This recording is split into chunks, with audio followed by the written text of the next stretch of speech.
So today is the day after Christmas. I decided to get stuck into my W124 project and remove the rear subframe completely. This was the one and only electrical connector that I had going to my subframe. It's the rear ABS sensor. It just goes to the differential itself. There's no electrical connections to each wheel carrier on my car. I don't have ASR or anything like that, so there's not even brake pad wear sensors at the rear. Everything is pretty much disconnected already. There's no fuel lines to worry about. There's no tail shaft. I've removed the handbrake cables from the pivoting adjustment device in the middle there. I will clean that area up and paint it. The reason it's burnt is because I did soldering for the brackets for the center console on the top side. The struts are disconnected. The brakes are hanging. These hoses are going to get replaced, so it doesn't matter that they're hanging. And the springs are under no pressure at all. I just have to disconnect these sway bar mounts and they're gone now. So this complete assembly is ready to drop. I did make sure that these springs are not under pressure by moving them up and down by hand, and it's easy to do so, so they're not going to explode out once I remove the four 19mm bolts that are securing that subframe in. I have suspicions that this subframe has been out before, because they were quite easy to remove.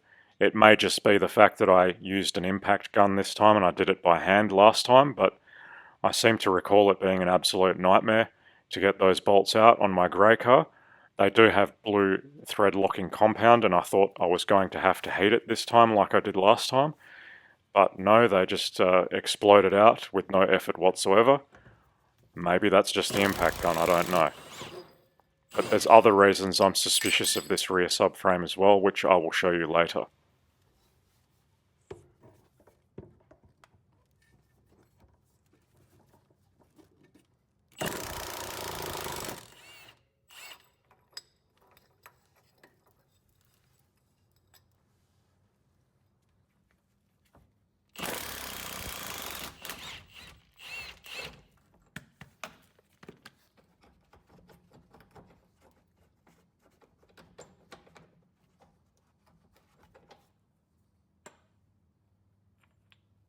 This is the drain hose for the fuel filler area. It's just neatly tucked away in that lower subframe. So that just needs to be removed from there so it doesn't get ripped out when the subframe drops.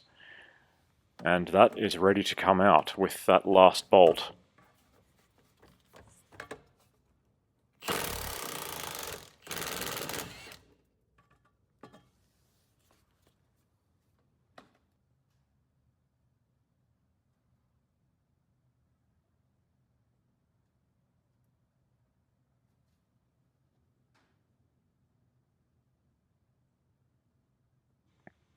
As with any time I'm working on this car, I have to watch out for spiders now. They seem to be congregating inside this vehicle. Unfortunately, that's just a part of living in Western Australia. So this subframe is now down. I just have to clear the tops of these struts from the body and drag it out from the side. Only thing I would suggest is probably putting it on carpet or cardboard so you don't scratch the hell out of it when you're pulling it out the side. I didn't have anything suitable, so I just dragged it on the concrete. I'll deal with those scratches later. I am going to fix the presentation of this subframe anyway. It's not going to look like garbage when it goes back in. And this is the assembly as removed. I'm going to have to do something about this ABS sensor cable. The external rubbery insulation is crumbling and falling to pieces like the garbage insulation used on the later cars' wiring harnesses. The actual cables themselves are fine, so I just have to put some kind of sheath over that because I don't think the inspection people would be pleased seeing wiring without insulation on it. And every part made of rubber in this rear end is cracked or dry rotted. The boots for the shafts are no exception. They're going to fail soon. So I've got a lot of work ahead of me to do, but I've been looking forward to it regardless.